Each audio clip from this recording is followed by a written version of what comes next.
John Justin Bunting was born on September 4, 1966, in Inala, Queensland, Australia. When he was 8 years old, he was beaten and sexually assaulted by a friend's older brother. This experience would shape his worldview and contribute to his hatred of homosexuals and anyone he suspected of being a pedophile. Bunting enjoyed weaponry, photography, and anatomy. At age 22, he worked at an abattoir. According to reports, Bunting bragged about slaughtering animals and how much he enjoyed the work. In 1991, Bunting moved to Salisbury North, a suburb in the northern part of Adelaide, South Australia. He was married to Elizabeth Harvey and became the stepfather to James Vlassakis. Bunting spent significant time with Vlassakis, assuming the role of a father figure. Bunting created what he called a rock spider wall in a spare room of his house. This chart, made using paper notes and wool, was an interconnected web of names of people Bunting suspected to be pedophiles or homosexuals. At times, Bunting would randomly select a name from the wall and call them, insinuating they were pedophiles and stating they would get what's coming to them. A forensic psychiatrist, Professor Kevin Howells, evaluated Bunting's behavior and concluded that he lacked emotion and the capacity to empathize with his victims. Bunting has been described as a skilled manipulator of people. Robert Joe Wagner was born in 1971. Wagner lived in Salisbury North and befriended John Bunting in 1991, when Bunting moved to the neighborhood. Wagner was in a relationship with Vanessa Lane at the time. Wagner became Bunting's closest associate and participated in the majority of the murders. He has been described, alongside Bunting and backpacker killer Ivan Milat, as one of Australia's worst serial killers. James Spiridon Vlassakis was born in 1979. He was the son of Elizabeth Harvey. When his mother began a relationship with John Bunting, Vlassakis became Bunting's stepson. As a youth, Vlassakis struggled with heroin addiction. According to his later testimony, when he was 13 years old, his half-brother Troy Uday molested him. Vlassakis confided this information to Bunting in 1998. Under Bunting's influence, Vlassakis participated in multiple murders, including the murders of his own half-brother Troy Uday and stepbrother David Johnson. Mark Ray Hayden was born on December 4, 1958. Hayden was a neighbor of John Bunting and Robert Wagner in Salisbury North. He befriended Bunting in 1991. In January 1, 1999, Hayden rented an abandoned state bank building in Snowtown, South Australia, approximately 140 kilometers north of Adelaide. Hayden did not participate directly in killing victims, but assisted in disposing of bodies. His wife Elizabeth would become one of the victims. Elizabeth Harvey was the mother of James Vlassakis and the partner of John Bunting.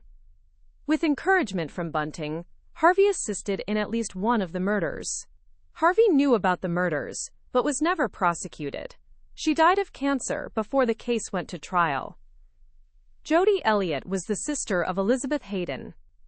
She was a woman with below-average intelligence who became infatuated with Bunting.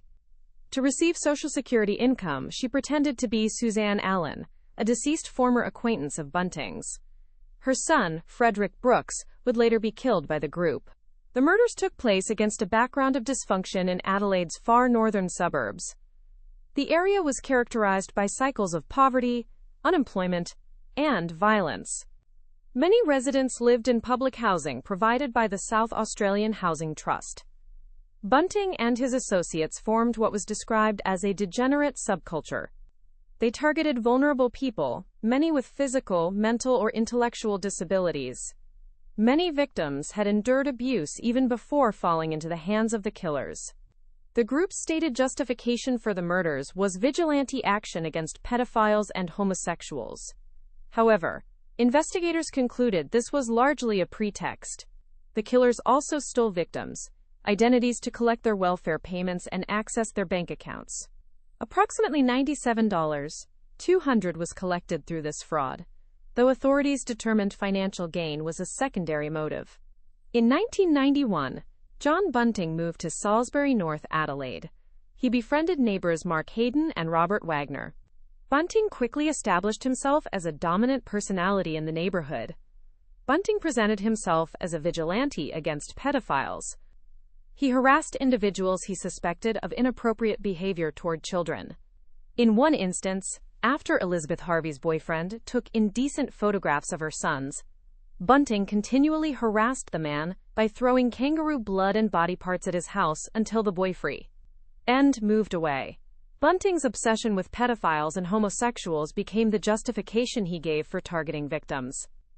He convinced others in his circle that they were performing a public service by ridding society of undesirables. By August 1992, Bunting had begun actively planning murders. His first target was Clinton Trezise, a 20-year-old friend of the group. Bunting accused Trezise of being a pedophile. He referred to Trezise as Happy Pants in conversations. Bunting decided that Trezise had to be killed. On August 31, 1992, Trezise was invited to Bunting's home in Salisbury for a social visit. Trezise accepted the invitation, unaware of what Bunting had planned. That evening, Robert Wagner struck Trezise over the head with a shovel. Bunting continued to hit Trezise until he was dead. The body was wrapped in sheets, blankets, and plastic. Bunting and Wagner drove to Lower Light, a farming area northeast of Adelaide. They buried the body in a shallow grave in a garden bed near Wagner's former residence. The body remained there for 7 years. In September 1999, police excavated the site. Clinton Trezise's remains were identified through dental records. During the police investigation, both Bunting and Wagner admitted to killing Trezise. At trial, prosecutors noted that the killing had been planned, and that the choice of burial location indicated premeditation.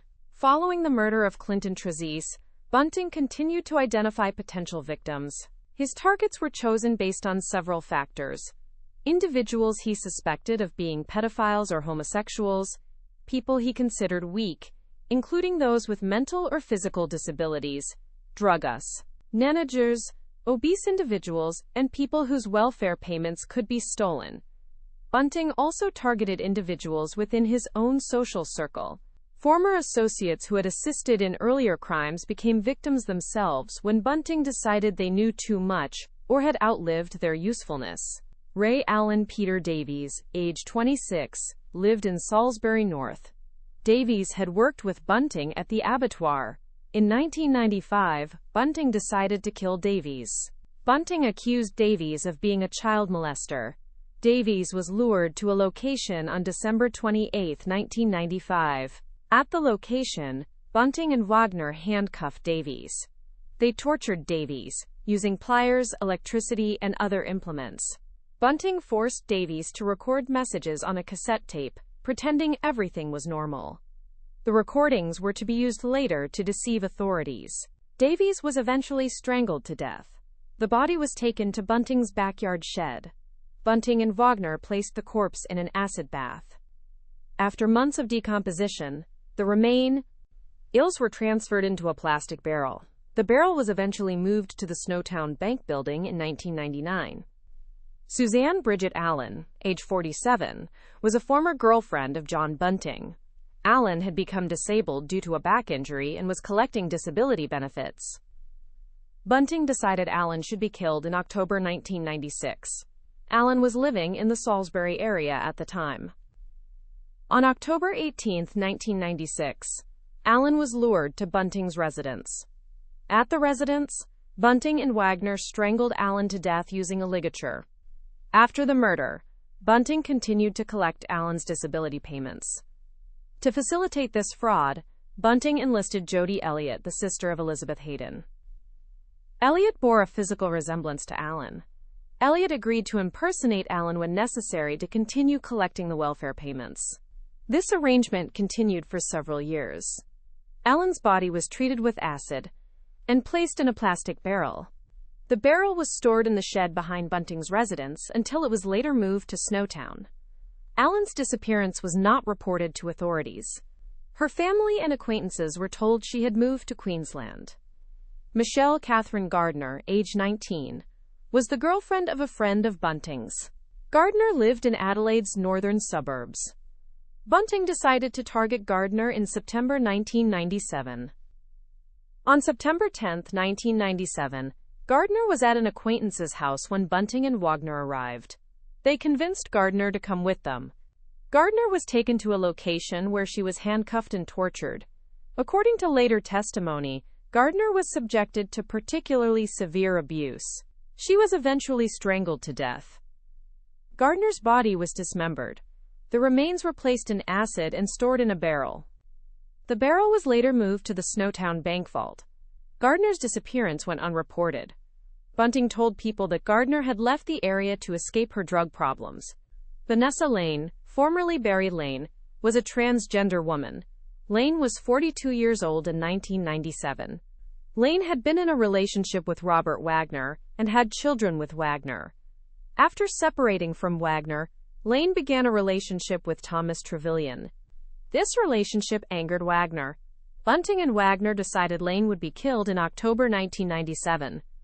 On October 23, 1997, Lane was at a residence in Hectorville, Adelaide. Bunting, Wagner, and Trevelyan arrived at the residence. They overpowered Lane and subjected Lane to extended torture. Lane was handcuffed and beaten. According to testimony from Vlassakis, who later learned of the details, the torture lasted several hours. Lane was eventually strangled to death. Lane's body was dismembered and placed in acid. The remains were stored in a barrel that was later transported to Snowtown. After the murder, Wagner and Bunting continued to access Lane's bank accounts and collect welfare payments in Lane's name. Thomas Eugenio Trevelyan, age 18, was initially part of Bunting's circle. Trevelyan had assisted in the murder of Vanessa Lane in October 1997. However, less than a month later, Trevelyan himself would become a victim. On November 9, 1997, Thomas Trevelyan was found dead in the Port Gawler River. His death was initially treated as a suicide. Years later, investigators determined Trevelyan had been murdered by Bunting and Wagner. The exact circumstances of his death remain unclear, but it is believed he was killed because he knew too much about previous murders. Gary O'Dwyer, age 29, lived in the Salisbury area. O'Dwyer had an intellectual disability. O'Dwyer knew Bunting through the neighborhood. In November 1997, Bunting decided O'Dwyer would be killed. O'Dwyer was lured to a location on November 29, 1997. At the location, O'Dwyer was handcuffed and tortured. Bunting forced O'Dwyer to provide banking information and personal identification numbers.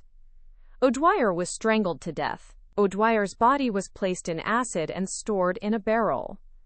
Bunting continued to access O'Dwyer's bank accounts after the murder. O'Dwyer's family reported him missing, but no significant investigation was initiated at the time. In 1998, the pace of murders increased. Bunting's methods became more systematic. He had perfected a pattern of luring victims, extracting financial information through torture, and disposing of bodies in acid-filled barrels. By this time, the plastic barrels were accumulating. Storage was becoming a problem. Elizabeth Ann Hayden, age 37, was the wife of Mark Hayden. Elizabeth knew about some of the murders. Bunting became concerned that Elizabeth might become a liability. In November 1998, Bunting decided Elizabeth Hayden would be killed. On November 20, 1998, Elizabeth was at the residence she shared with Mark Hayden. Bunting, Wagner, and Mark Hayden were present. According to later testimony, Elizabeth was strangled to death by Bunting and Wagner. Mark Hayden assisted in the murder. After the killing, Elizabeth's body was placed in a barrel and moved away to storage. Mark Hayden continued to live in the residence and did not report his wife's death. He told people that Elizabeth had left him. Gavin Allen Porter, age 29, lived in the Salisbury area. Porter had a minor intellectual disability. Porter knew Bunting and Wagner. In April 1998, Bunting decided Porter would be killed. On April 11, 1998, Porter was at Bunting's residence. While at the residence, Porter was handcuffed. Bunting and Wagner tortured Porter. They forced Porter to make recordings and provide banking information. Porter was strangled to death. Porter's body was placed in a barrel and eventually moved to Snowtown. Bunting and Wagner continued to access Porter's bank accounts after the murder. Troy Benjamin Eude, age 21, was the half-brother of James Vlassakis. Eude had a mild intellectual disability. In 1998, Vlassakis confided to Bunting that Eude had molested him when Vlassakis was 13 years old. Bunting used this information to convince Vlassakis that Yuda deserved to die. Bunting persuaded Vlassakis to participate in the murder as an act of revenge. On August 27, 1998, Yuda was at a residence in Adelaide. Bunting, Wagner, and Vlassakis were present. According to Vlassakis' later testimony, he was instructed by Bunting to participate in torturing Yuda. Yuda was handcuffed and subjected to prolonged torture. Bunting forced Yuda to make recorded statements. Yuda was eventually strangled to death. This was the first murder in which Vlassakis participated directly. Yuda's body was placed in a barrel and moved to Snowtown. After the murder, Bunting continued to access Yuda's bank accounts. Frederick Robert Brooks, age 18, was the son of Jody Elliott. Brooks had an intellectual disability. Brooks knew about his mother's involvement in the fraud related to Suzanne Allen's identity. In September 1998, Bunting decided Brooks should be killed. On September 17, 1998, Brooks was at a residence where Bunting and Wagner were present. According to testimony, Brooks was handcuffed and tortured. Bunting forced Brooks to make recorded statements. Brooks was strangled to death. Brooks's body was placed in a barrel and transported to Snowtown. After the murder, Bunting continued to access Brooks's bank accounts. Brooks's mother, Jody Elliott, did not report her son's death. By late 1998, Bunting had accumulated multiple barrels containing human remains. The barrels were initially stored in the shed behind Bunting's residence in Salisbury North. However, this location was not secure, and there was risk of discovery. Bunting needed a more remote location to store the evidence. Mark Hayden, who had assisted in disposing of bodies, suggested a solution. In January 1999, Hayden rented an abandoned state bank building in Snowtown, South Australia. Snowtown was a small farming community approximately 140 kilometers north of Adelaide. The bank building had been vacant for years. The building had a vault in the basement that could be secured. Hayden paid rent on the building. Bunting, Wagner, and Hayden transported the barrels from Salisbury North to the Snowtown bank vault. The barrels were placed in the vault and secured. The killers believed the remote location would prevent discovery.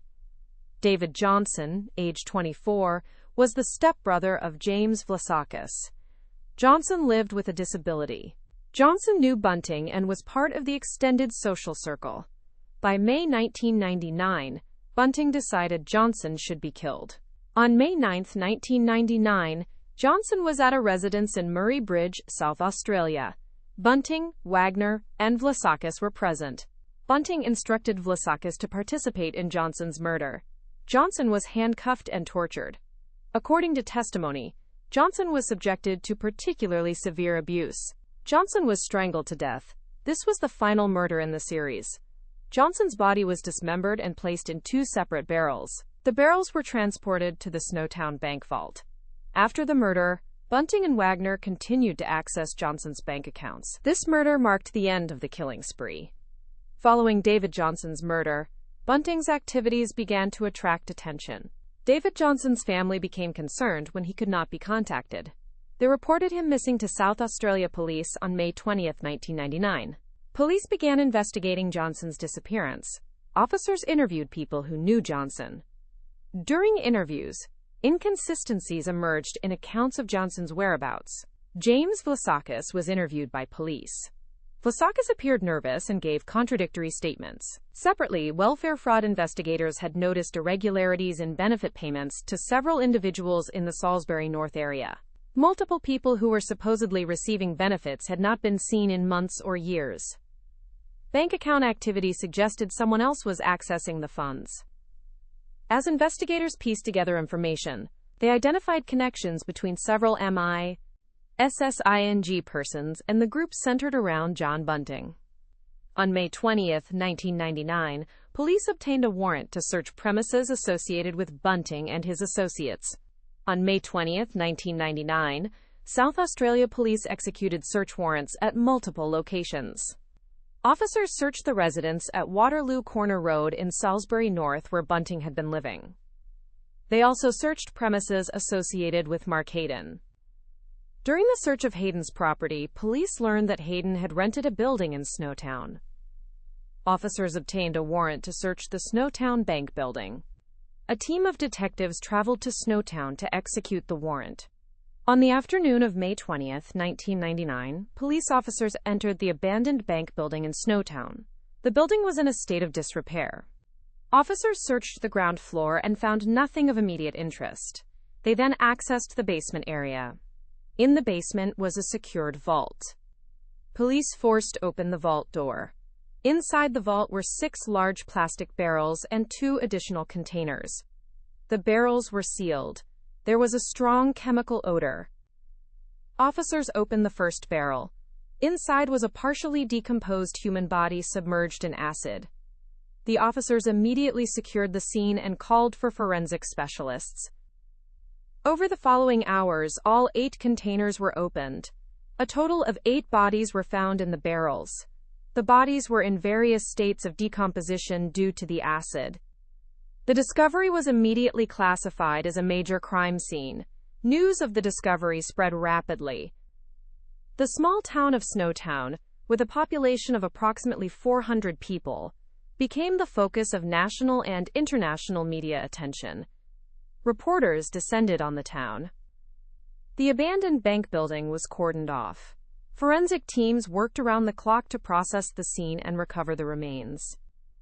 The bodies were transported to Adelaide for autopsy and identification. Forensic pathologists faced significant challenges due to the decomposition caused by the acid. Dental records and DNA analysis were used to identify the victims. The process took several weeks. Investigators quickly identified John Bunting, Robert Wagner, Mark Hayden, and James Vlassakis as persons of interest. All 4 were arrested and taken into custody on May 21, 1999. Additional searches were conducted at properties associated with the suspects.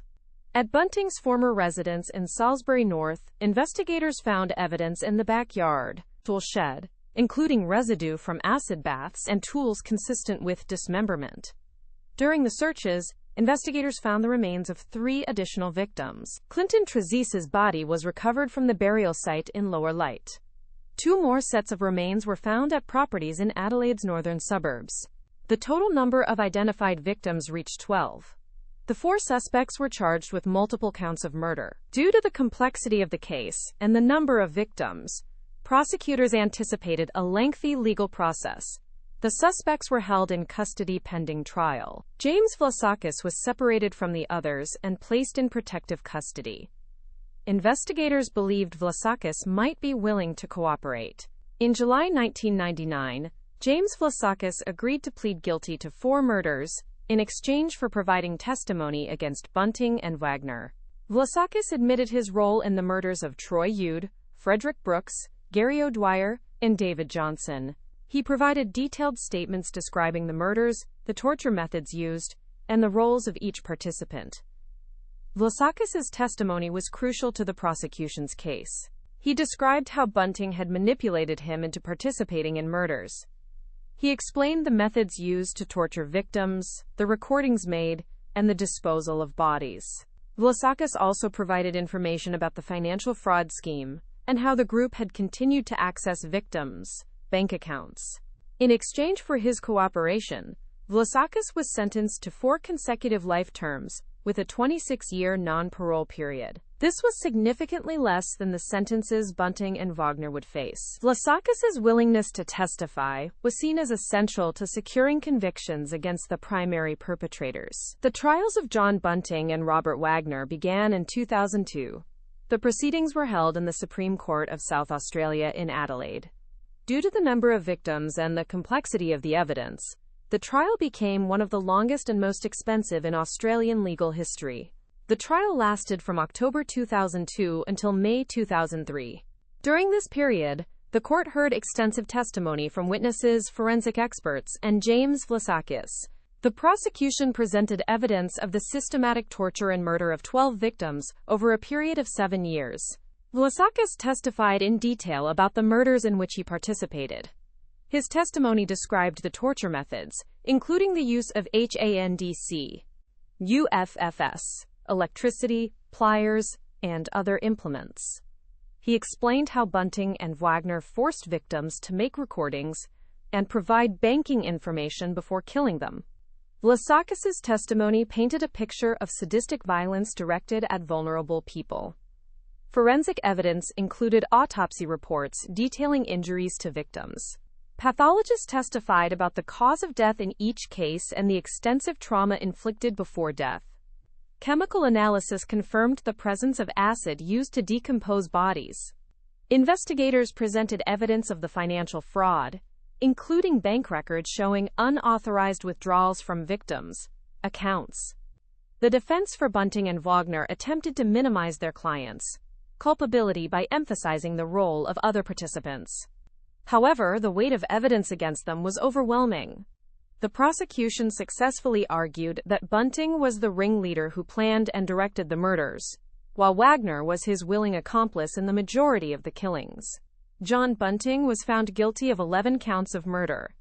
The jury found him not guilty of the murder of Suzanne Allen, concluding that the prosecution had not proven beyond reasonable doubt that Bunting was present when Allen was killed, though he was convicted of assisting in disposing of her body. Robert Wagner was found guilty of 10 counts of murder. The convictions represented the most extensive serial killing case in Australian history. On September 8, 2003, John Bunting was sentenced to 11 consecutive life sentences without the possibility of parole. The judge stated that the crimes were among the worst in Australian history, and that Bunting showed no remorse for his actions. The judge noted the systematic nature of the killings, the torture inflicted on victims, and the exploitation of vulnerable people. Robert Wagner was sentenced to 10 consecutive life sentences without the possibility of parole. The judge found that Wagner had participated willingly in the murders and had shown sadistic tendencies. Wagner, like Bunting, showed no remorse. Mark Hayden pleaded guilty to assisting in the murders and was sentenced to 25 years imprisonment with a 21-year non-parole period. Hayden's lesser sentence reflected his role as an accessory rather than a direct participant in killings. Hayden admitted to assisting in disposing of bodies and helping to conceal evidence. James Vlassakis, as previously arranged, received 4 consecutive life terms with a 26-year non-parole period for his cooperation with authorities. Several aspects of the case were subject to suppression orders. The court prohibited publication of certain details of the torture inflicted on victims.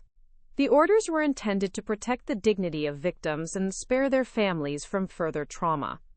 The suppression orders also covered some evidence deemed too graphic for public release. The suppression orders generated controversy. Some victim advocacy groups argued that the full extent of the crimes should be made public. Others, including some victims' families, supported the orders as necessary to prevent further exploitation of the victims. After sentencing, John Bunting was initially held at Yatala Labour Prison in Adelaide. Due to security concerns and threats from other inmates, he was later transferred to an undisclosed high-security facility. As of 2026, Bunting remains incarcerated, serving 11 consecutive life sentences without parole. He is now 58 years old. He will die in prison. Robert Wagner was also initially held at Yatala Labour Prison and later transferred for security reasons. As of 2026, Wagner remains incarcerated, serving 10 consecutive life sentences without parole. He is now 53 years old. He will die in prison. Mark Hayden became eligible for parole in 2024 after serving his 21-year non-parole period. His parole application was denied. He remains in custody as of 2026. James Vlassakis remains in protective custody in an undisclosed South Australian prison. He became eligible for parole consideration in the late 2020s, but remains incarcerated as of 2026. The abandoned bank building in Snowtown, where the barrels were discovered, became infamous. The building was eventually demolished. The site remains vacant. For years after the discovery, Snowtown struggled with its association with the murders. The small farming community of approximately 400 people became synonymous with Australia's worst serial killings, despite the fact that only one victim was actually killed there, and most murders, OCCU, RRED in Adelaide's suburbs. The Snowtown murders received extensive media coverage in Australia and internationally. The case was described as Australia's worst serial murder case. In 2011, Australian director Justin Kurzel released a film titled Snowtown. The film starred Daniel Henshaw as John Bunting and Lucas Pittaway as Jamie Vlassakis. The film depicted the crimes and received critical acclaim at international film festivals, though it was controversial in Australia for its graphic content. Multiple books have been written about the case, including The Snowtown Murders by Andrew McGarry. Television documentaries have examined the case, including episodes of Australian crime stories and other true crime programs. The 12 victims of the Snowtown murders were Clinton Douglas Trizzies, age 20, murdered August 1992.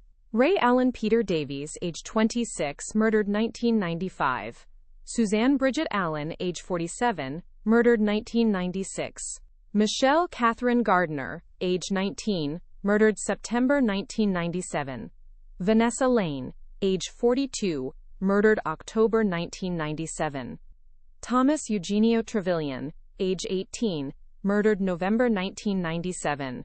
Gary O'Dwyer, age 29, murdered November 1997.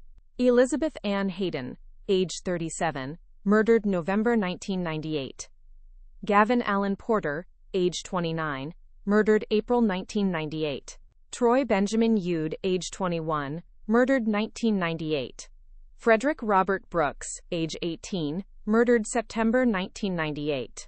David Johnson, age 24, murdered May 1999.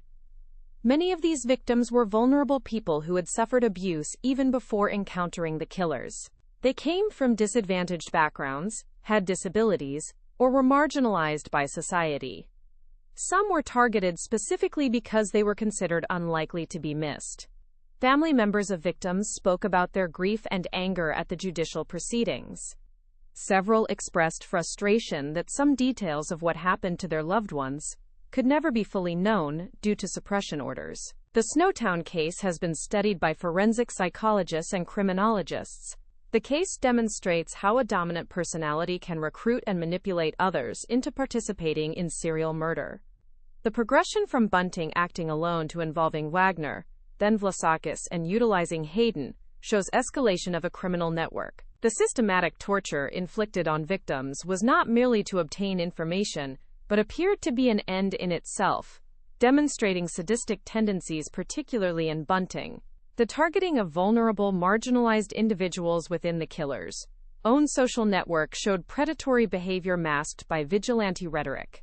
While the group stole approximately $97,200, investigators concluded financial gain was secondary to the exercise of power and control.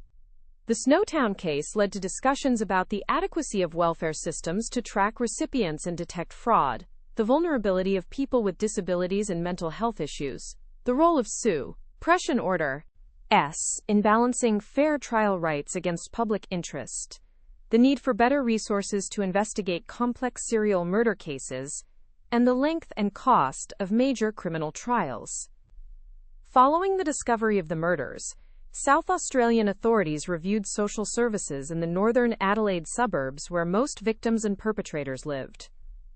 The review examined how vulnerable people could disappear without intervention, the adequacy of support services for people with disabilities, the effectiveness of welfare payment systems and community dysfunction and cycles of poverty and violence. Recommendations were made to improve monitoring of vulnerable individuals, though implementation varied.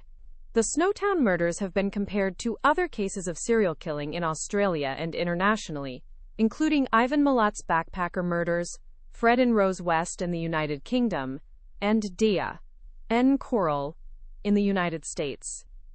The Snowtown case remains unique in Australian criminal history for the number of victims, the systematic nature of the torture, and the group dynamics involved.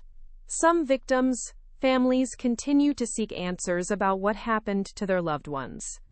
Due to suppression orders and the killers' refusal to provide full details, questions remain about the exact circumstances of some murders, whether there were additional victims, the full extent of torture inflicted, and why specific individuals were targeted.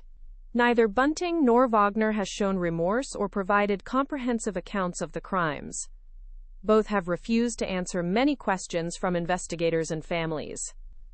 The Snowtown murders remain the worst case of serial murder in Australian history by number of victims. The case revealed the existence of a degenerate subculture in Adelaide's northern suburbs where extreme violence went undetected for years.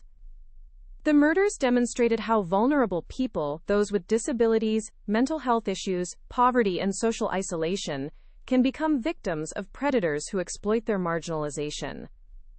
The case also showed how a manipulative individual can create a network of accomplices, drawing others into participating in horrific crimes through a combination of ideology, fear, and psychological control.